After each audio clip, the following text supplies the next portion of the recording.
Okay, welcome back to part 2 in the creation of the raw cashew key lime tart. You might notice something a little different. We have a little story to share with you. We did the whole recipe in one take. It was awesome. It was wonderful. We were having so much fun. We forgot to check the mic. We forgot to check the mic. You know, we played it back. It was like the sound. So part 1 doing the crust, the sound is there and everything was all beautiful there. But part 2, we had to pick another day. But the benefit is we've already got one prepared, ready to go. So we're going to show you how to create the filling.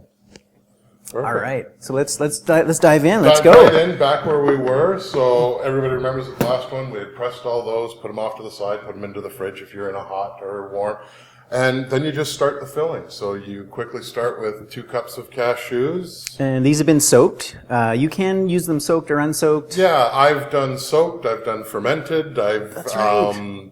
Sprouted is the only thing I haven't tried yet, and who knows, that may come with one of these, one of the batches through. Yeah, so again, like we mentioned earlier, we're creating kind of like a cheesecake. We prefer the term tart. Yes. But the idea of creating the cashews into a blend, almost like a cheesecake, and you had been experimenting, similar to like a savory cashew cheese, fermenting this first, and then having a fermented component. Yeah, and that added just that extra little, because you get that back sour note that you would expect from a cheese. Yeah, totally. Plus all the benefits of probiotics and predigestion. So just you can use them dry, raw cashews, soaked cashews, or blend, then ferment, and then add the rest of your ingredients. And to make it even worse, swap them out for macadamias. Oh my gosh. Go that route.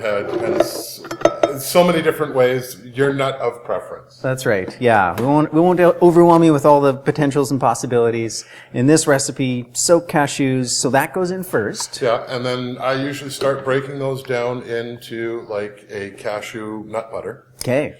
And because that's the consistency I want to get it down to. So you start breaking them down. Once you start running out of liquids, then I just start adding all the liquids that we have here that are going to go in it anyways. All right, so let's do that. Let's break this down first.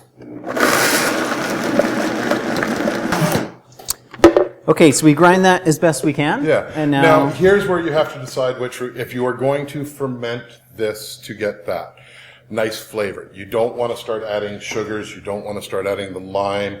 As far as I've gone is adding the vanilla extract and the coconut oil, putting it aside and fermenting it. Yeah. I don't recommend coconut oil because we all know a couple days on the counter that's sometimes good, sometimes not. Yeah. I never took the chance. I have a few times, but those were just for me, and it's only me taking a chance. So decide which way you want to go. If you're not fermenting it, then at this point start adding all your liquids. Yeah. Okay, let's do it. So we'll go. If you're doing the ferment route, you add the 1 tablespoon of vanilla extract. All right. And then you spend the long way of getting it down into a nice, smooth nut cheese, and then ferment it. Once it's fermented for a couple of days, you come back, you'll add all the other ingredients and just carry on. Yeah. Since we're just going to carry on, I add the zucchini. I'll add in the lime juice. Hold on a minute. Zucchini? Zucchini. I thought this was a really interesting innovation that you came up with, and I know you said you found some reference online. I can't take credit for it. I still, even though we had an extra time in here, still can't remember what webpage I originally was introduced it to. I had a friend say, "Anybody try these? It looks good." Yeah. And I looked at the recipe and says, "Sounds good. I'll let you know Monday."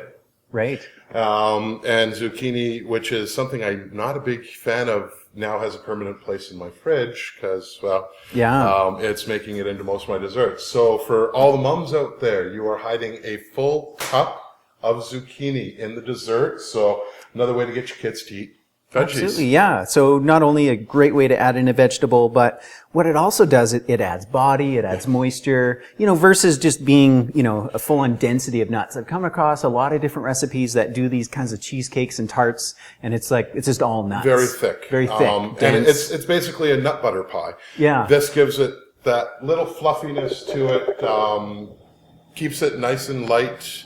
And really, it was one of those things, the light bulb goes on and you go, okay, I now have a full-time use for a vegetable I never bought before. Yeah, totally. And if you're a gardener, everyone knows zucchinis can be massively abundant, right? I can't wait till this fall because what does every gardener say in the fall? you know anybody who needs zucchini?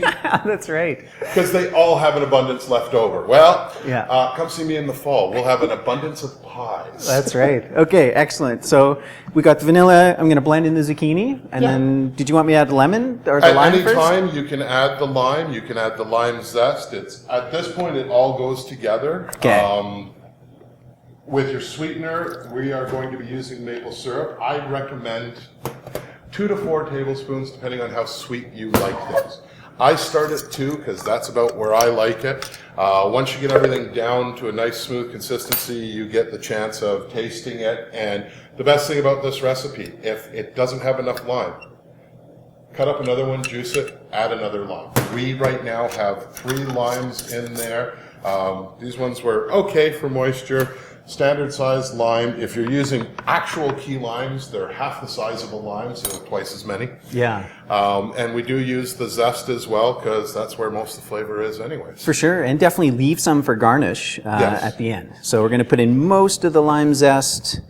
We've chosen maple syrup. You can choose any kind of sweetener, whatever your preference is, but we love the maple. We love honey. I went with 3 tablespoons, kind of, middle path. We're going to share it with the staff here, and some of them have sweet tooth. Yeah, so, exactly. Set it for the masses. Yeah, for sure. And so you get to choose the sweetener, the level of sweetness. And you're going to have to try it as you go through it anyways, because you have no idea how much your limes are going to add. Right. The thing about fresh squeezed citrus fruit, whichever one you're using, it is a variable. You don't know until it's in there. Yeah. I can tell you use exactly a 1/4 cup. Yeah. That's what I aim for in lime juice, is a 1/4 cup-ish. Sometimes it's weak, sometimes it's strong. Yeah, yeah. Okay. Now, do we want to add in our coconut oil and our spirulina at this stage? Coconut oil, yes. Okay. Spirulina, I usually leave that till the last stage, just because the only thing I use it for is, the superfood additive and coloring. It's going to give us that nice neon green that everybody associates with a key lime pot. So coconut oil, roughly about 4 tablespoons worth. Either really, really soft or melt it first. You are trying to keep this in liquid, and if you do too many dry ingredients, I have done that, like the one that we tried the other day, the bilberry one.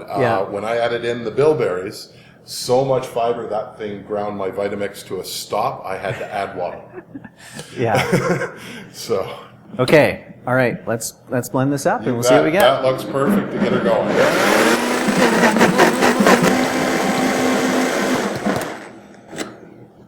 Okay. All right. We got a great, nice consistency. Let's have a little taste here. Oh, amazing. That was so good. Mm-hmm. Okay. And then what we're going to do, the final little touch here, is add a little bit of spirulina. Like you're saying, adds that greenness. Exactly. And go with what you're comfortable. I usually start with, that proverbial pinch, which, 1/8 of a teaspoon. If you go too much more, it very quickly will overpower that color. Yeah, for sure. And, but spirulina, the great thing about it is so nutritional dense. Exactly. And if you want the flavor of it and all the rest in there, don't be shy. Put a full tablespoon in. Get your serving of spirulina in your dessert. It's fine. Yeah. I want to keep the color. For sure. You're going for like a nice light key lime green. So, all right, let's blend into the green.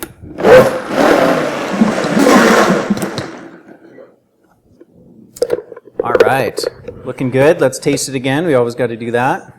Well, there's nothing wrong with running, is the flavor right. Yeah. All right. That's excellent. That's amazing. Nice and smooth. There's the lime pop. Yeah. Green color. Yeah, you can taste all the consistent components are in there. So at this point, one trick I do at home is I'll usually leave it in my Vitamix running on low just to keep it from solidifying. Yeah. As I set up and get the tart, because don't forget, you're going to have your crusts are in the fridge or somewhere else in the kitchen out of the way right now. Yeah. You got a couple of things to get together before you start combining the tarts all there. Okay. So I'll usually leave it there just because then it just leaves things running. I'll put a couple.